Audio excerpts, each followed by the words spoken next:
Yeah, I wanted to hear more about your Inaka life. Your life in the countryside, and yeah, you've really made a thing for yourself out there. So can you tell me how that started? How long you've been there? Why you're out there? Where are you? Stuff like that. Yeah. So currently I'm in Ishinomiya, Chiba, which is like right on the coast, Kujukuri kind of area. And it was important to me to be by the beach, like by the ocean, just because I love surfing. And I was, turning 29 in Tokyo and feeling like I won't be happy in my life if I don't ever try to surf better. Like if I don't ever learn surfing. As a Hawaiian, huh? As a Hawaiian, like people ask me, okay, how's your, you must be an amazing surfer. And I'm like, not really. So, kind of needing to own that. And also just have a connection kind of with my brother. And we were surfing during COVID times. So this is like something that kind of brings me energy and joy. So I wanted to be by that. I was just writing a post this morning a little bit. I don't even know if I'll post it, but it was like my Tokyo story. So I was in Tokyo and I remember my first day in my apartment. I remember moving in day and it was like 7 p.m., kind of like a gray, drizzly evening in Tokyo. And I put my bags down in my apartment and it was just empty. Like it was a tiny little square, Which part of Tokyo? It was like in the center in Daimon. Oh, wow. Daimon area by Shibakoen, where you're having your next net walking. Thank you. Little plug. And appreciate it. And it's there's not much there in terms of like the soul that we were talking about before. That's a commercial area. It's very commercial. Very commercial business. Yeah. And so, but I chose it because it was business, and that's where my office was. My office was like in Choranomon or Kamiyacho, so I could walk there through Shibakoen actually. Ooh, so And I was like, I don't have to take the train. I get to like walk through there, and I get to play my shakuhachi in the park before work and like connect to this as you do. But anyway, I remember moving in and I remembered crying. I remember like really just breaking down, like really? Literally crying in my apartment. Like, yeah, it was bad. Like I remember felt like my heart was like being compressed into this little box. Like I felt like my whole life was like squeezed almost. And in the cage. In the cage, yeah. Wow. And there's buildings, tall buildings all around you. And I had no bed. It like really didn't feel like home. and I remember put that in your bag. No, I didn't. So I was coming from this tiny village of like 600 people in the countryside in Tokushima in Shikoku. And like I remember my first day there, and I drove in and it was like these windy one lane roads. And it was my first time driving on the left side of the road, but like there was no left side kind of. It was just like one lane until you had to pass. But I remember going there and it was weird because there was like the gas stand that was right next to me.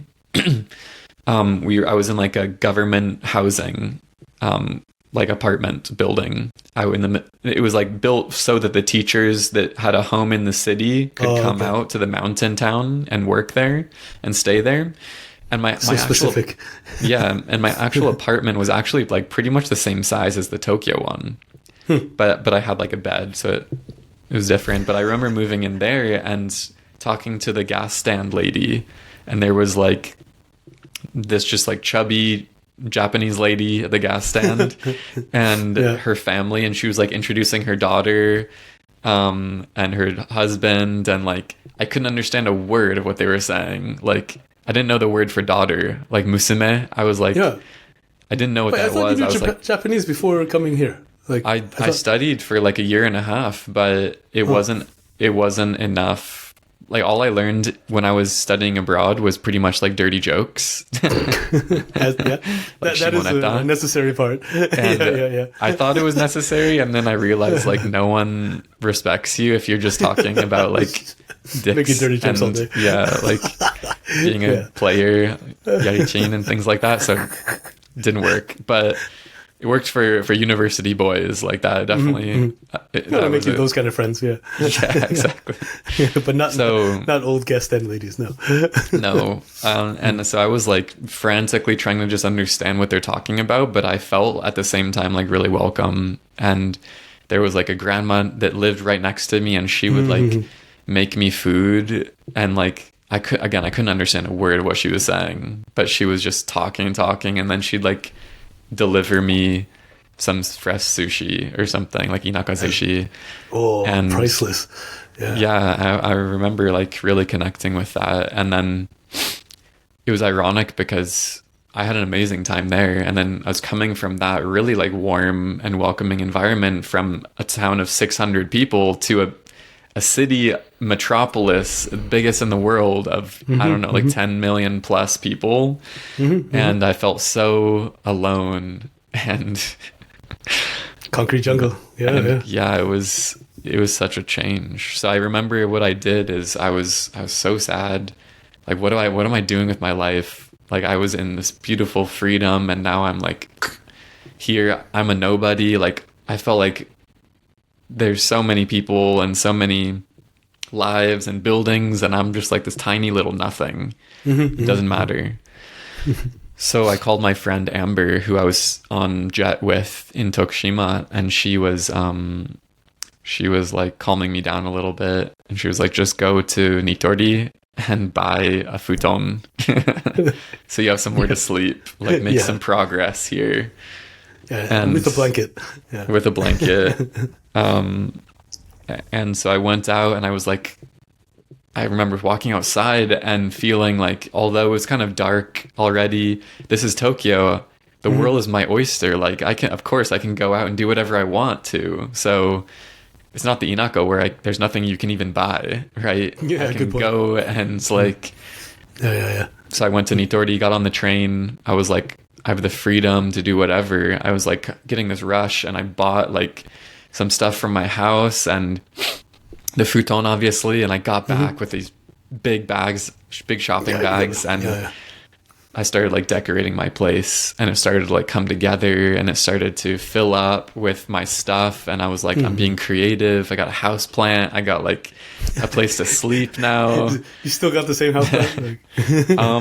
This one here, I think, was the original, like one of the OGs, probably. Oh, really? Oh, no joke. Awesome. I think so. It was definitely a snake plant. I might have killed it one time when I was traveling, like during COVID times, but. It was a snake plant, and an ivy was like the first two. And I remember feeling like that rush of retail therapy.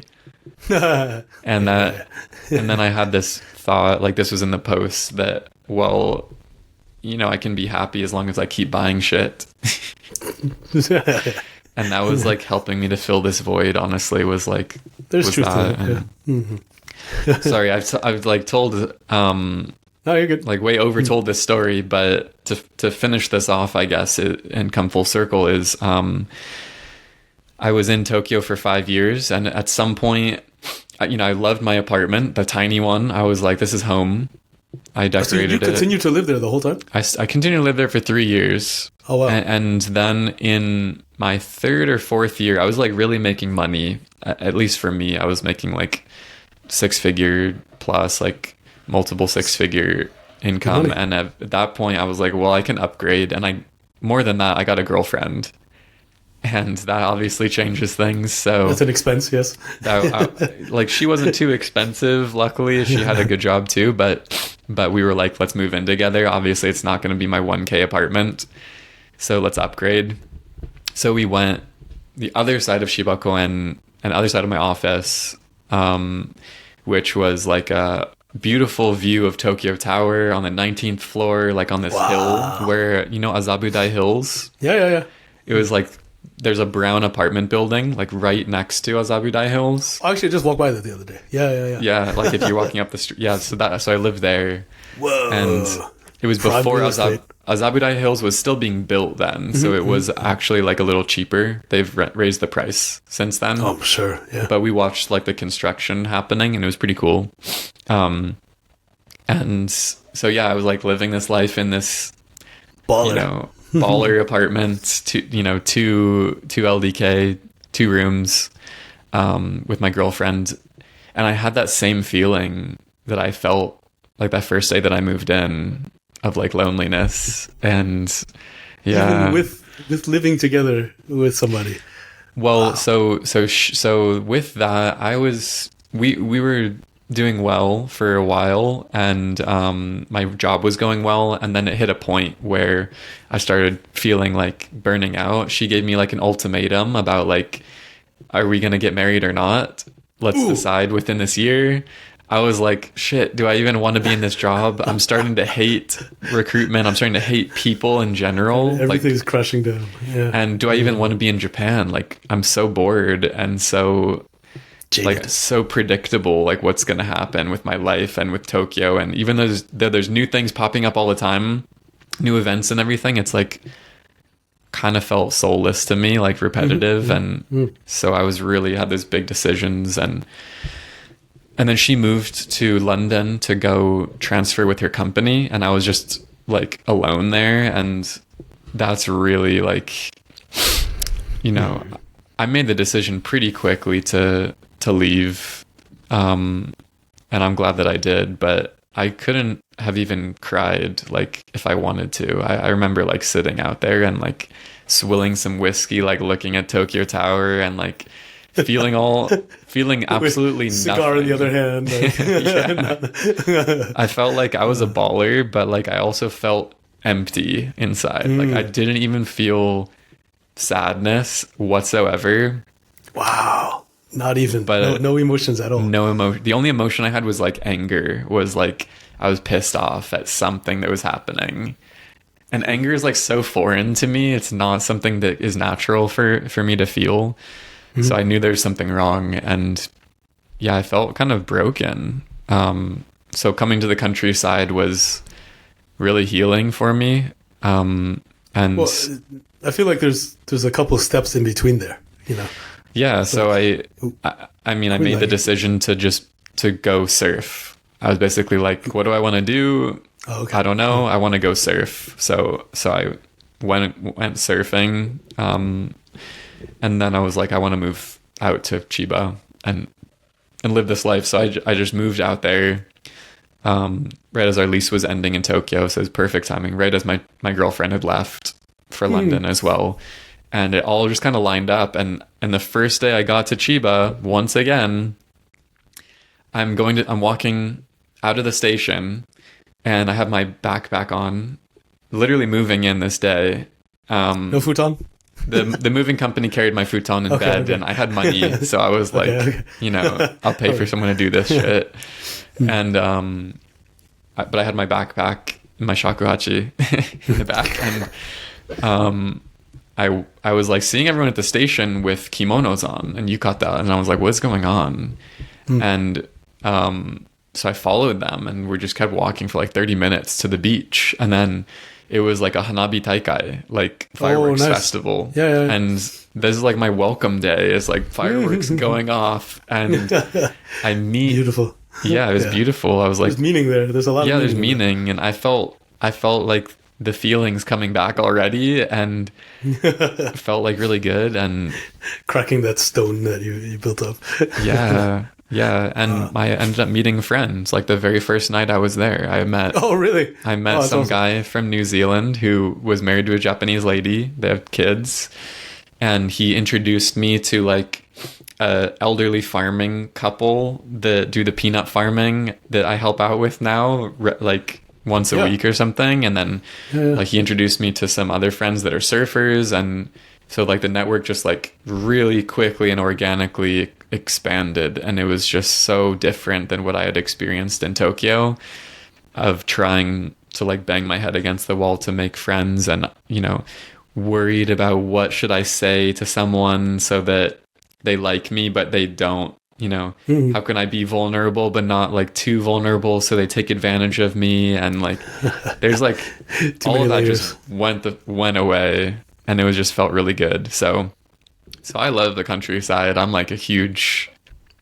proponent in like simple living and feeling like, yeah, that we don't need that much to be happy. Like we need some friends, some family, like community that's supportive. We need healthy foods, and we need like a space of our own. That's beautiful. Yeah. And those are luxuries. Those are like things that most people don't have in this day and age. Like most people don't have those three things: community, a house of their own, and healthy foods. And it's like crazy that that's like a luxury. So simple, right? Yeah. And it's so freaking simple to be happy and have that. So yeah, that's the very cool. Long answer. No, it's awesome. Thank you for sharing. Yeah, because like to me, it sounds like you know, what you had in Tokushima and what you found again in Chiba was like home, right? And what you had in Tokyo was a concrete box, right? And it wasn't a home. And I think you, like you said it, community, I think, is a huge part of what we need to feel like as being, you know, part of something, you know, and then putting our putting our bags down and feeling good about it. You need a place to call home, right? And yeah, unfortunately, you know, like I guess Azabu living wasn't home for you. Yeah, I mean, I had friends that I would see, like I would go play futsal on Tuesday nights, and like they were my futsal friends, and then I would go and do Japanese folk sing with some old people on Saturday mornings, and they're like my Shigin friends, and like so I had like friends, but it was really compartmentalized, and like sometimes if it was outside of that, it'd be like I have to see them once a month, you know, and schedule it a month in advance. Scheduling is still annoying for me, but yeah, I know what you mean. Like you can't just spontaneously go out and see people. Like Tokyo is everything is by the hour, whatever. Yeah. So like you're saying like where you are now, like it's more spontaneous. Yeah, like literally today. I mean, I have some calls today, but if it wasn't raining, I would probably be outside farming. Like that was what I was supposed to be doing, but there's like typhoon coming. But that's awesome because I have no idea. 2 to 4 p.m. today, I'm going to go check the waves because they might be huge. Like they might be like 3 meters tall. You're going to surf in a typhoon? Well, potentially, if it looks safe enough. I'm not going to like go if it looks totally unsafe. Yeah, I mean, but yeah, sounds unsafe from this side. Check it out. So, whoa, cool. So I have no idea like what's going to happen this afternoon. Maybe it'll be like amazing waves, and maybe I'll have a friend or two come. I've already talked to some people. Like we're going to check it out, but we have to wait and see what the ocean is going to provide or not. So it's kind of, and I have a call I like the way at 3. You said that. Yeah, I have a call at 3, but it's like really nice guy. I'm probably gonna tell him, can we reschedule? If the waves look good, I'll be like, you know, something's come up. Something. I'll probably tell him. I'll tell him the reason. Like, you know, some people have their kids, and I have my waves. Like, we all have the things that are kind of the priorities. Yeah. But obviously, if it's someone who's paying me, like a client, I'm not going to cancel that, like, because there's always going to be more waves out there, and I take the work pretty seriously. But yeah. Wow. No, I mean, you're talking about luxury before. It's like you have the luxury of choice now, right? That like you can go surfing, or you can take the call, you can go farming, like those options. Yeah, you're right. Like in the city. Yeah, a lot of times people get trapped with their schedules, and me too, myself. Like today, I scheduled no meetings, you know, so I could do stuff like this, like because you just messaged me like a day or two ago. Yeah, let's catch yesterday. Up. Yeah, yesterday maybe. Yeah, and I'm like, okay, yeah, let's do it. And yeah, because you really need to. I feel like really fight for that. And you know, I have lived in the city for 20 years, but like I haven't existed in the system, so it's my experience is a little different. But I know what it's you know it's needed to carve out your own time and just at least take control of what you can, because so much of city living is really just out of your hands.